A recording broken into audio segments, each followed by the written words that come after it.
جب آپ سے آپ کی ازدواجی زندگی کے بارے میں بات کی گئی تو آپ ایموشنل ہو گئے، جذباتی ہو گئے، رونے لگ گئے، اور جو ہماری بہن ہیں ان کے بارے میں آپ نے بڑے تعریفی کلمات کہے. کیا مطلب، میں نے پہلا مرد دیکھا ہے جو اپنی بیگم کی، بیوی کی بات پر رونے لگ جائے اور روتے ہوئے تعریف کرے.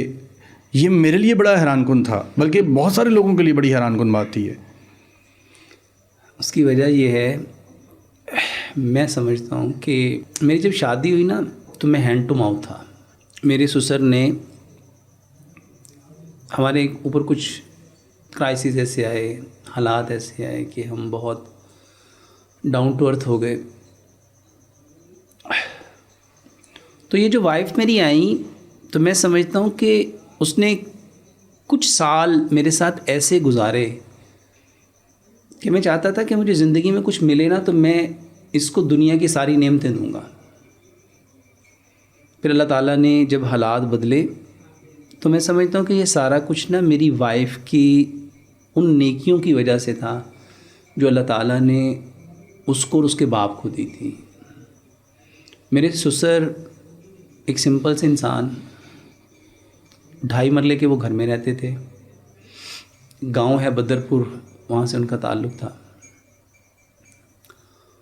وہ اور ان کے وہ 2 بھائی ہیں، وہ مناج القرآن کے ساتھ بہت ریلیٹ تھے، اور ان کا پیشن تھا طاہر القادری. میرے جو چچا سسر ان کا تو ابھی بھی پیشن ہے. تو میرے جو سسر، میں نے ان جیسا شفیق انسان نہیں دیکھا.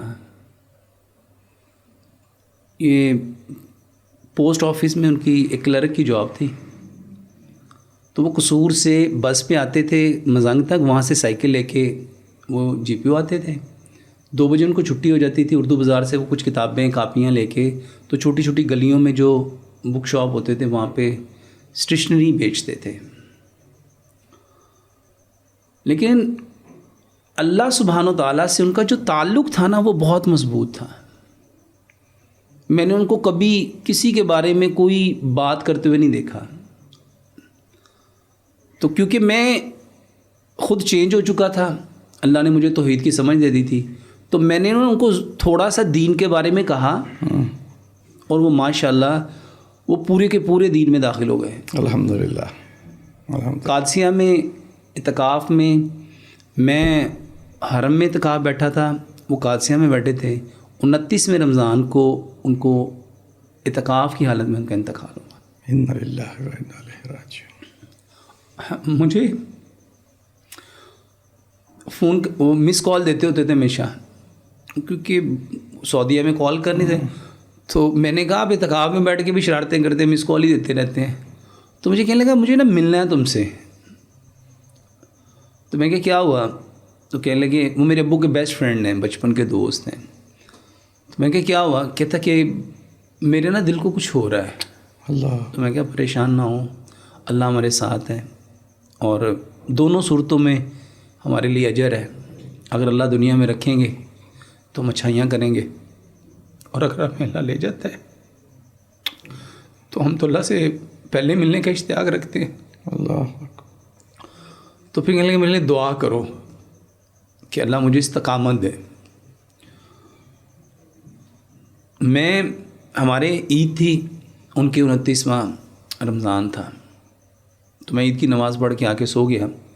تو تقریباً مجھے کوئی 2 بجے کے قریب پتہ چلا کہ ان کا انتقال ہو گیا.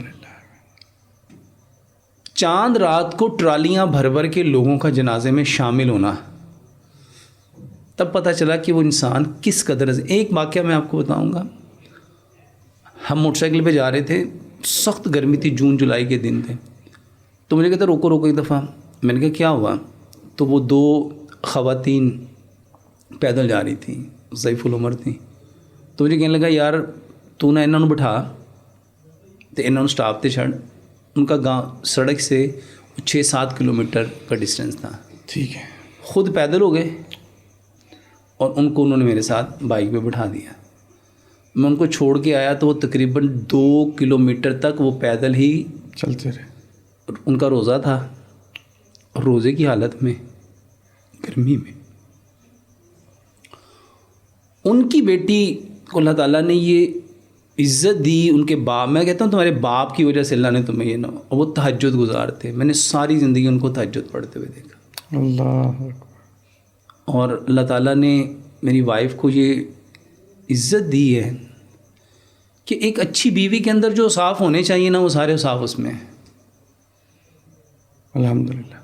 تو میں جب بھی کبھی اس کا تذکرہ ہوتا تو یہ نبی صلی اللہ علیہ وسلم کی حدیث ہے کہ یہ جو بیویں یہ جنت کا تحفہ ہے. تو میں سمجھتا ہوں کہ مجھے واقعی سچ میں اللہ تعالیٰ نے اگر آزمائشیں دی ہیں نا, پریشانیاں دی ہیں, تو اس کے لیے اللہ تعالیٰ نے ایک ڈھارس کے لیے اللہ تعالیٰ نے ایک ایسا انسان مجھے دیا ہے جو انتہائی شفیق اور جس نے حق ادا کیا ہے.